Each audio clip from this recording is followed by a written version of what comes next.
Expected way more from the oldest Bachelorette. Congratulations, you've just blown up the Bachelorette. Let me go hide in the closet.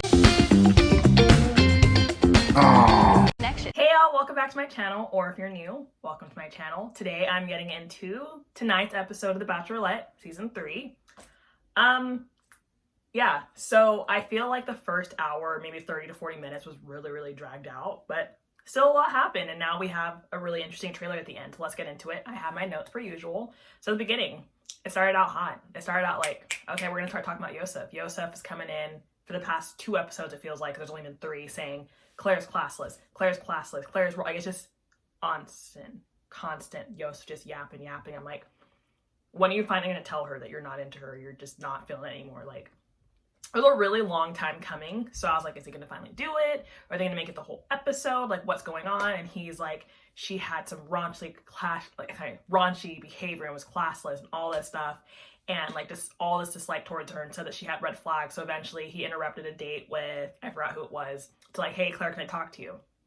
It was very interesting because I just feel like telling you was on my mind, and like she took it mostly, or just like because she kind of had to, because first I'll let him talk and she'll respond. He's like, I thought it was classless what you did. I thought it was inappropriate that you let the men strip down or encourage that. I have a daughter at home. I'm even like embarrassed to be associated with you. This, and this. Like, just tearing her apart, which I'm not saying I'm okay with, but like if he was going to do that, he should let her have the opportunity to do so. Because after he was done talking, she was like, okay, I'm going to talk. He's like, I'm not done talking. And it was just like a back and forth, and that's when everything hit the fan.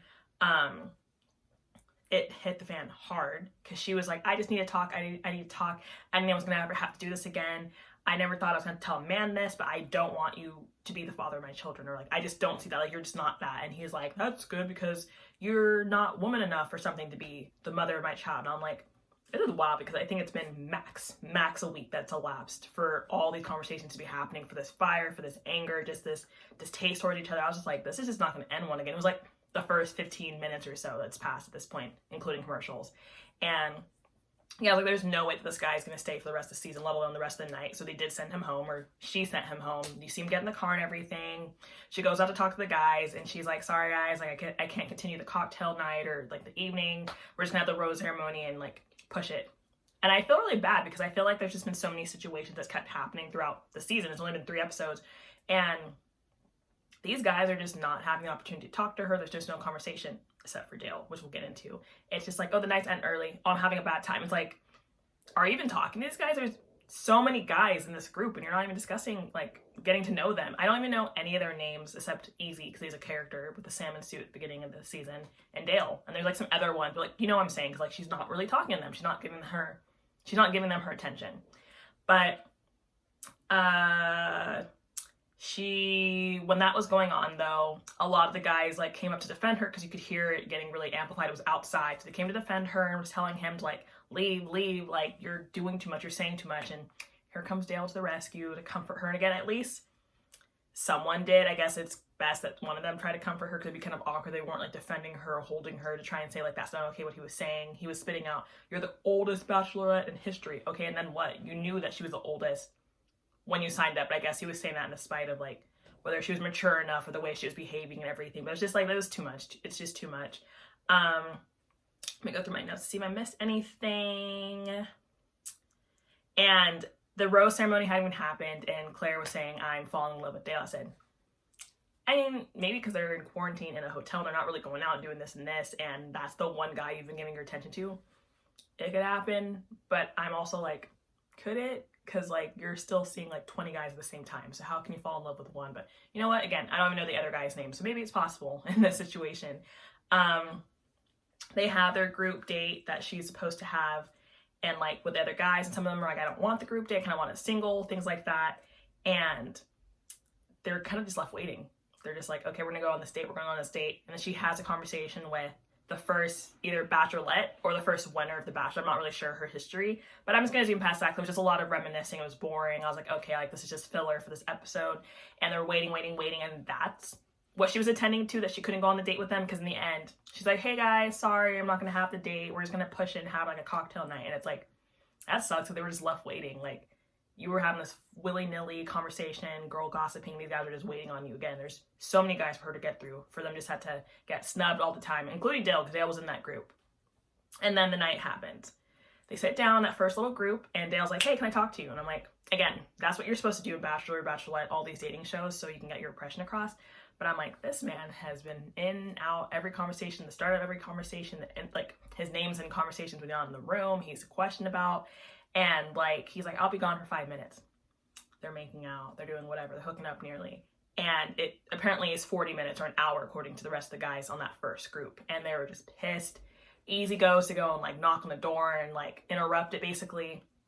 And Dale leaves, and slowly like more guys start trickling in. And their time, according to like the TV, it looks like it was 5 minutes, 10 minutes max.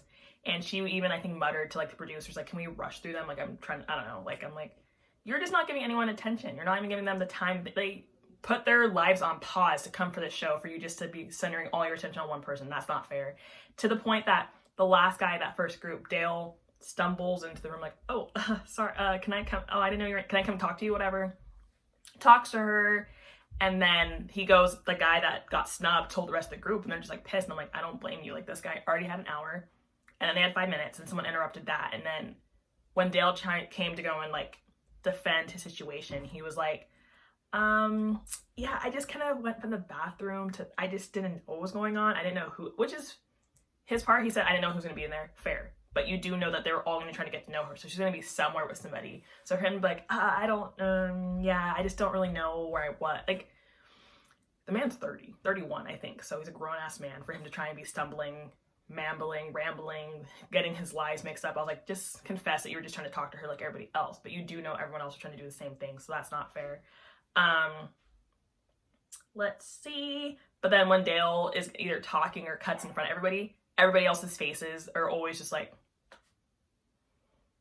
I would do the same thing. I don't know if my mouth would be like, I think that would be me. I'd be that person that's like pissed, but they're just literally displeased. It's very obvious that everyone's catching on to like what's going on. Like, they're getting a lot of attention time, stuff like that.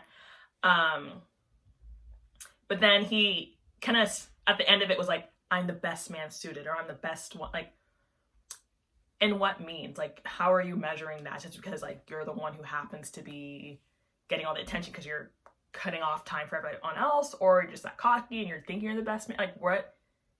From the TV, on the other side, we are clear that he's, I don't want to say he's the best man suited, it's just clear that she's really into him. It doesn't mean he's the best guy. But I'm kind of trying to curious where he's getting that like cockiness from. I don't know, again, I'm kind of like rambling in a sense, but it was like, that's really bold to say when it's been 2-3 days in the house.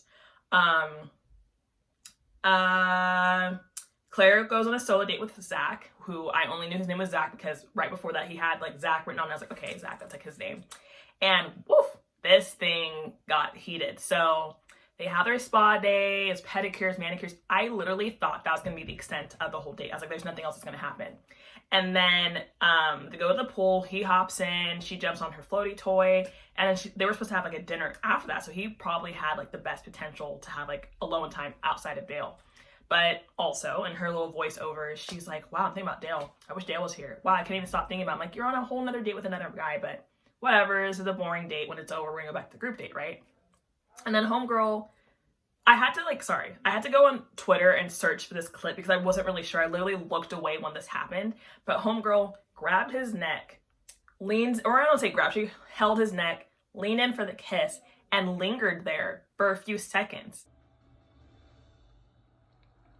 What? Oh. No, why did you stop? And like nothing happened. He was just there too. And then she eventually laid back, and that's when he grabbed her to come back. And I'm like, I didn't know what happened. I'm like, did she just, where was the miscommunication? And I do understand on her end why it was awkward, because she literally was just like, and then nothing happened. And he's like, oh no, I just miscommunicated. I didn't do anything. I'm like, you really kind of just left her there. I'm not saying I'm on someone's side, but you could see that it was really awkward from her perspective, because she's been having all these kind of like burns, I guess, hence the guys that didn't stand up for her last episode. So she's like, I just need to go inside, and then he got sent home. I don't know if I was expecting that. These guys are leaving left and right. We have that guy from the last episode who left, who didn't know why he was on the Bachelorette in the first reason. We have homeboy Yosef, who was calling out nonsense. We have this one now. I'm like, these guys are just leaving left and right, which is good for the other guys because now they have more time, but is it? Because Dale's still in the house. So super awkward. After that, the group date happened, the second one. And this was the roast where everyone's like, I'm like, when you roast on somebody, you're telling essentially mean jokes pointedly, but it's supposed to be all fun and games. Yeah, this one was more pointed at Dale because, again, the joke in the room, the elephant in the room, Dale's getting the most time. Dale's basically a front runner. He's the winner. He's getting the most time with her. So everyone was like mentioning his name, and she was just like, this is weird. Why is everyone talking about him? Why is everyone like, it's only, so in a way, it is a bad red flag for her to be like, why is he the only one who's being mentioned? But she's also self-aware to know that she is the one that's getting all her attention to him. She is the one that's not allowing anything else to happen with anyone else in the house. So it's like, yeah, read the room. Like, you're aware, they're aware, they live there. They can see you're cutting dates with these other people. You're giving him the roses when it's always like every group, so no one else is getting that opportunity. So yeah, of course they're gonna be pointing jokes at him. I'm not gonna say fun because they were not really happy about it. And she was like offended by it, which also kind of just shows that sorry, my sister, which shows that she has that like attachment already. After that, she kind of took the guys from that second date one by one, be like, hey, so what was that joke about Dale? So what did you say about Dale? So tell me what you, like, it's like, I mean, maybe ask one of them, but you asked every single one, like, what was the jokes about? Like, you got what info you needed mostly, but it was like, you weren't even talking. And I do feel really bad because the producers may have cut out when they were actually probably talking to her about themselves, but they went back to each other to be like, yeah, she talked about Dale. So they all know that that's who she was asking about, which is like, And I do remember, I stumbled over this. Someone did say like, oh, there was rumors that they were talking before this. So I'm like, I didn't even know they knew that. I thought that we knew that when they got into the house and that it ended earlier or something. I'm not really sure when those rumors came out. But they're even on to that. Obviously, they live there. Everyone's slowly getting irked about him. And she didn't even give out a rose the second time. She gave a rose to Dale, surprise, surprise, the first time. But she didn't give a rose the second time, which is like, what's the point? You asked them these questions. They gave you answers without being gossipy and like schoolgirls, kind of like, this is what I heard. This is what, like, some of them did say like, yeah, he did say he's the showrunner. He did say he's the best guy suited for her. But like, because they didn't give you more information that they didn't deserve her. Like, it's just like, at this point, give the man, I've been saying this since the first episode, again, it only been 3. Give the man the whole title. He's won already. So that was my summarized, kind of fast summary of the 3rd episode. But at the very, very end, they have a trailer for Tasha. I think that's how you say it, Tasha. And I was like, oh my God. I mean, again, everyone already knows that she's going to be her. But like, there was that confirmation, like, oh my God, like, it actually is her. Like, we're actually seeing it. Because they haven't like put her on like any ads or anything like that. Like, I wonder if they're going to like stop saying Claire's name, or they're going to put her. Like, how are they going to like navigate that on like a social medias, like websites, things like that. But yeah, I guess that could potentially be the next episode. I know how a TV show works. I feel like they won't even really show her until 2 weeks from now. I feel like they'll kind of like hint to it next week, but it won't be the following week when they show that. But that is my summary of the episode. Tell me what you guys think. Yeah, it's interesting. I know that this is probably not the best season according to like real Bachelor fans, but it's interesting for the time being. I'm in quarantine. This is keeping me entertained every week. But yeah, let me know what you guys think in the comments. Hit that like button and subscribe, and see y'all next time. Bye!